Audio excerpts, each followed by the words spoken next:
கடலூர் மாவட்டம் காட்டுமன்னார்கோவில் அருகே தாழ்வாக செல்லும் உயர் அழுத்த மின்கம்பிகளை உடனடியாக சரி செய்ய வேண்டும் என அப்பகுதி மக்கள் கோரிக்கை விடுத்துள்ளனர்.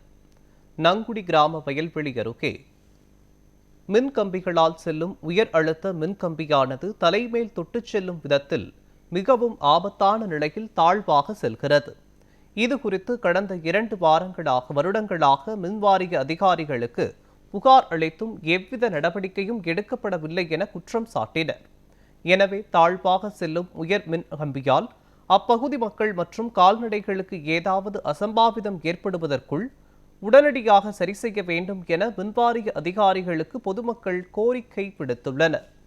இங்க லைன் கம்பி ரொம்ப தாழ்வா போயிட்டு இருக்கு. தலைக்கு மேல 2 அடிக்கு மேலதான் போயிட்டு இருக்கு. கை தூக்குனாலே டச் ஆயிரும். அதனால இங்க நிறைய ஃபுல்லா விவசாய இடம் தான். நிறைய ஆடு மாடு போறது, குழந்தைங்க விளையாடுறது, விவசாயத்துக்கு போயிட்டு வர்றது, எல்லா மக்களும் இதான் பயன்படுத்திட்டு இருக்காங்க. அதனால இது ஏதாவது ஒரு சின்ன அசம்பாவிதம் நடக்கிறதுக்கு முன்னாடியே இது கொஞ்சம் சரி பண்ணி கொடுக்குமாறு மின்வாரியத்துக்கு மிகவும் தாழ்மையுடன் கேட்டுக்கொள்கிறோம். இந்த லைன் ஒரு சாம்பிள் தான். சுத்தோட்டத்திற்கு எல்லா கம்பியும் மிகவும் தாழ்வா போயிட்டு இருக்கு.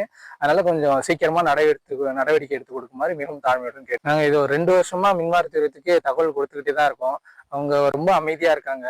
எந்த ஒரு ஆபத்தும் எந்த ஒரு இதுவும் நடக்கிறதுக்கு முன்னாடி கொஞ்சம் சீக்கிரமா சரி பண்ணி கொடுத்தா கொஞ்சம் நல்லா இருக்கும். அதை சரி பண்ணி கொடுத்தாங்கன்னா மக்கள் கொஞ்சம் ஃப்ரீயா போயிட்டு விவசாயம் பண்ணிட்டு ஆடு மாடு ஓட்டிட்டு வர்றதுக்கு கொஞ்சம் எந்த ஒரு பாதிப்பும் இல்லாம இருக்கும். அதனால மின்வாரியத்திலும் கொஞ்சம் சீக்கிரமா நடவடிக்கை எடுத்து கொடுக்குமாறு தாழ்மையுடன் கேட்டுக்கொள்கிறேன்.